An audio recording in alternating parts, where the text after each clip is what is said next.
day that was, someone tells me, do you have a child? I'm like, no. Do it for your parents. You need to breathe for your parents. You can't do this. Don't do.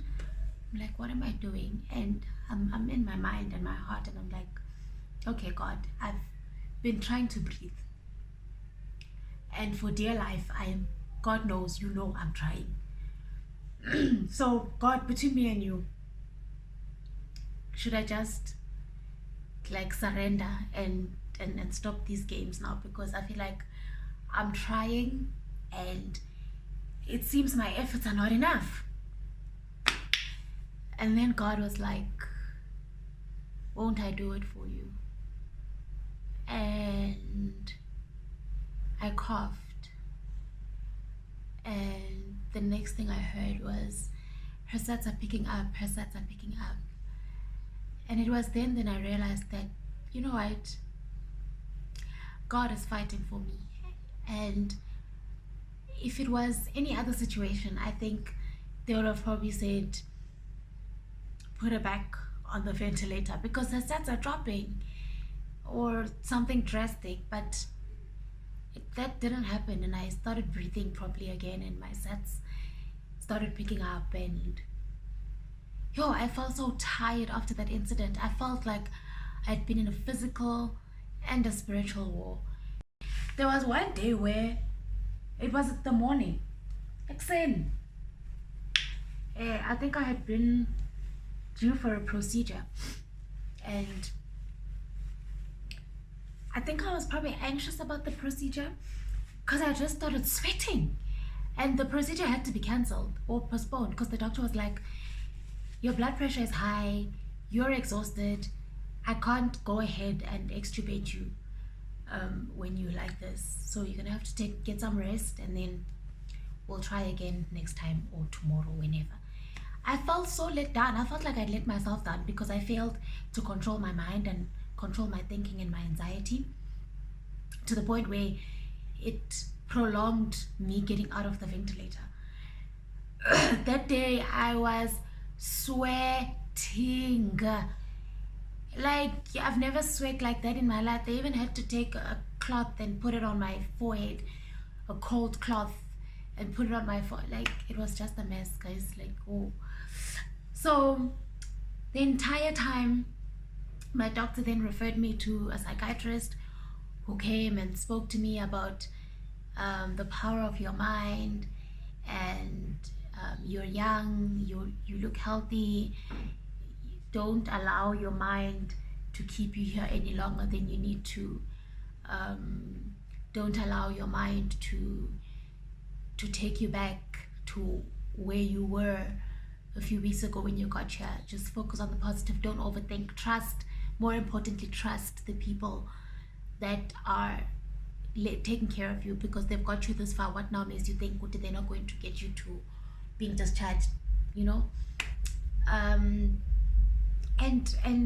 I think the biggest lesson for me while I was in hospital was, now that I'm out and I'm hearing how people prayed, my parents say they have never prayed like that, ever. And hearing how traumatized people were, and hearing how the church prayed, the church in Tembisa prayed, people that I've never met were praying for me. My mom would receive voice notes from people that she hasn't met, that found out that my dad, through my dad's network of pastors and network of ministers, the message got to them and they reached out and they dedicated their time. There's people who would send hour-long voice notes, and my mom would forward them to me, or forward them to the nurse, to the social worker, who would make me listen to. Guys, it taught me how, even in my inability to pray for myself, because I couldn't pray for myself in hospital, and the nurses would say, "Girl, you need to pray for yourself." I was, when you're in a spiritual, I don't know what to call it, like a plateau, like when you just, like, you're just existing, you are just like one day at a time. The only prayers I would say is, Lord, I trust you. You're going to get me out of here. God, I put my trust in you. God, you are fighting for me. I didn't spend hours praying, or I would read my book, say a little prayer and sleep. That is when I realized how it is important to invest in prayer. Because me, I feel like the prayers that I prayed before I got into hospital were now yielding the results, and the prayers that I was reaping from everyone else outside of the institution, those are the prayers that carried me, because I couldn't pray for myself most of the time. And when you're fighting a health battle and a spiritual battle, you need people who are consistent in prayer. And that's one thing that my mom said that stayed with me, is that although she trusted people to pray for me, she knew that she, as my mother, had to pray. Because people will be sleeping. She would then tell herself, Kuti, I need to, like, I think she says she was traumatized and cried for like a week or 2 weeks. After that, it was just prayer. And when my friends now tell me how your mom's faith, like, she was comforting us when it should have been us comforting her. She was giving us words of wisdom and words of faith to say, no, Sphe is not going to die. You guys need to just continue thanking God for her life. You guys need to continue thanking God that she's coming back, and whoever is handling her, rather pray for them to have wisdom of the type of medication to give her, how to treat her in hospital. But me, don't worry about me. I'm fine.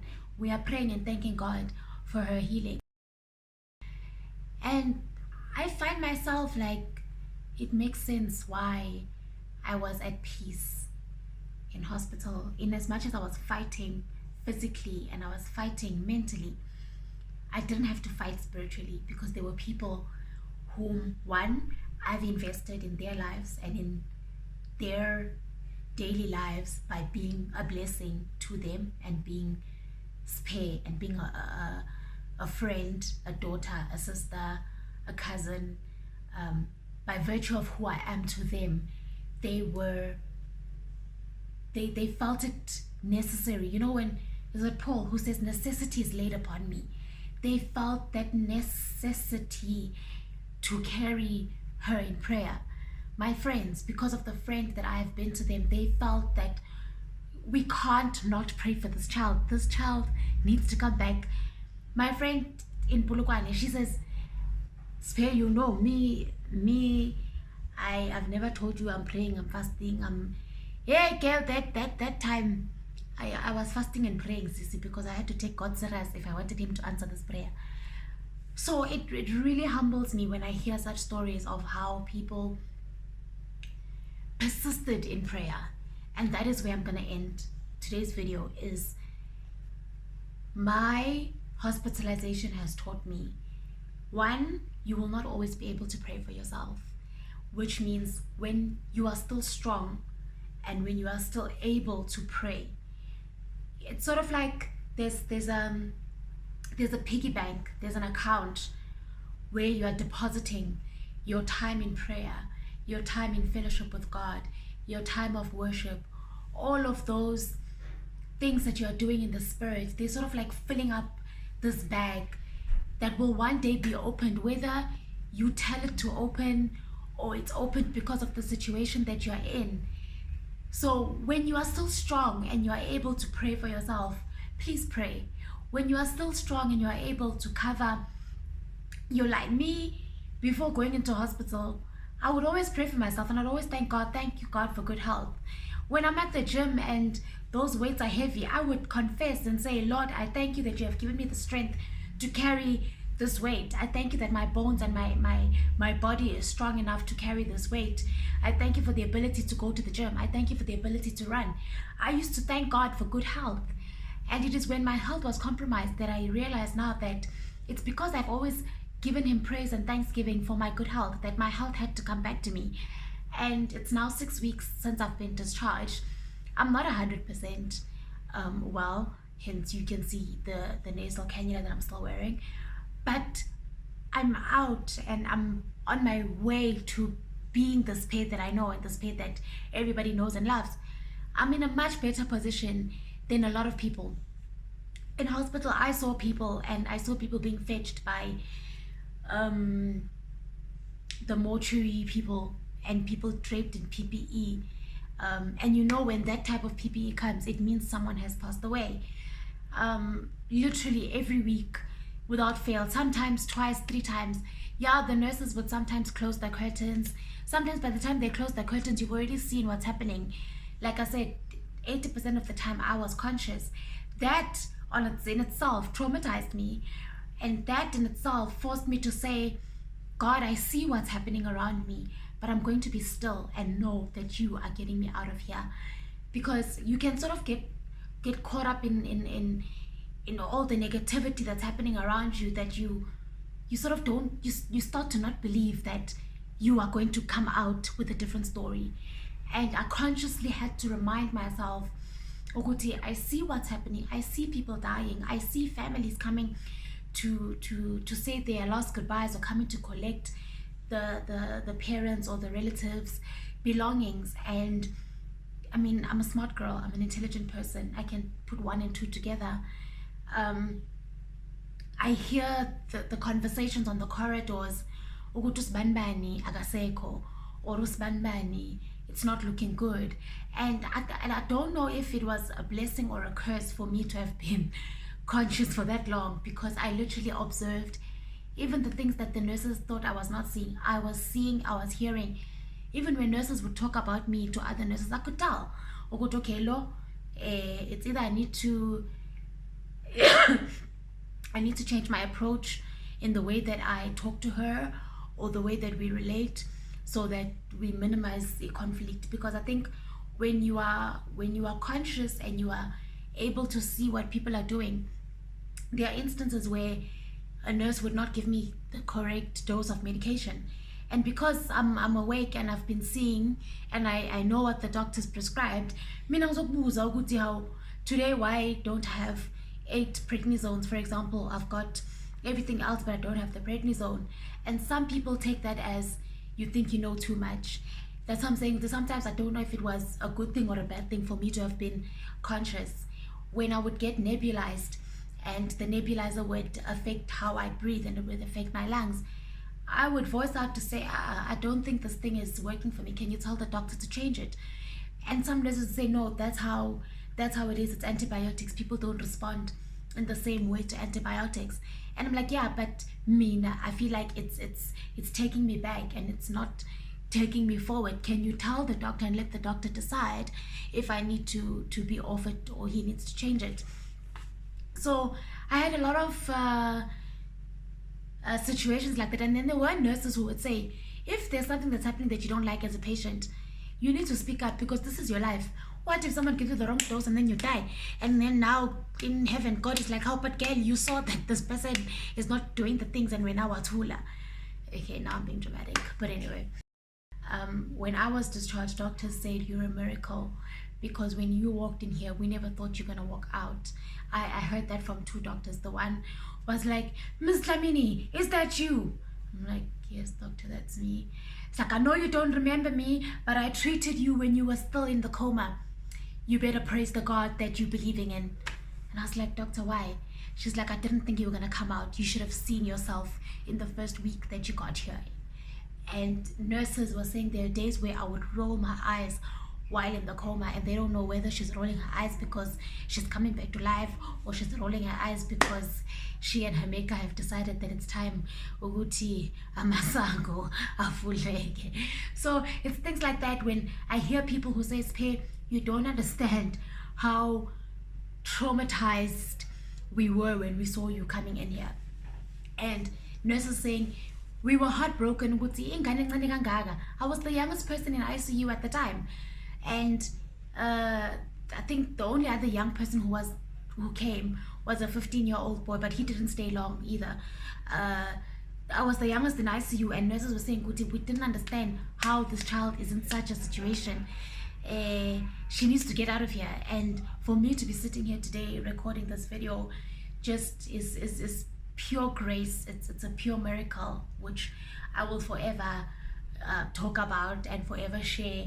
And I hope this video has encouraged someone. I hope this video has brought hope to someone who has a family member. There are people who've reached out to me on Twitter, asking me, what should I expect? My husband is in ICU, and my sister is in a similar situation. How was it? And I'm happy, and I think that was part of God's plan, is for me to do what I love, but on a bigger scale, because I've never been one to talk about my health and nani in terms of sicknesses. Me, my focus was health. Go to the gym, eat right, take your vitamins, and also right. But I believe that I had to experience a different part and be exposed to a different side so that I could reach more people, and continue doing what I love, because talking about health and well-being is what I love. It's what I do. I mean, I'm not a fitness bunny for nothing, you know. So to have people ask me about my recovery journey, and people asking me about the type of treatment that I was receiving, I just think it's a blessing, and it's God saying you are on the right path. You are doing what you need to be doing. Thank you very much for watching this video. Please make sure to like and to share with everybody that you think would be inspired and helped and renewed and revived from watching my pretty face.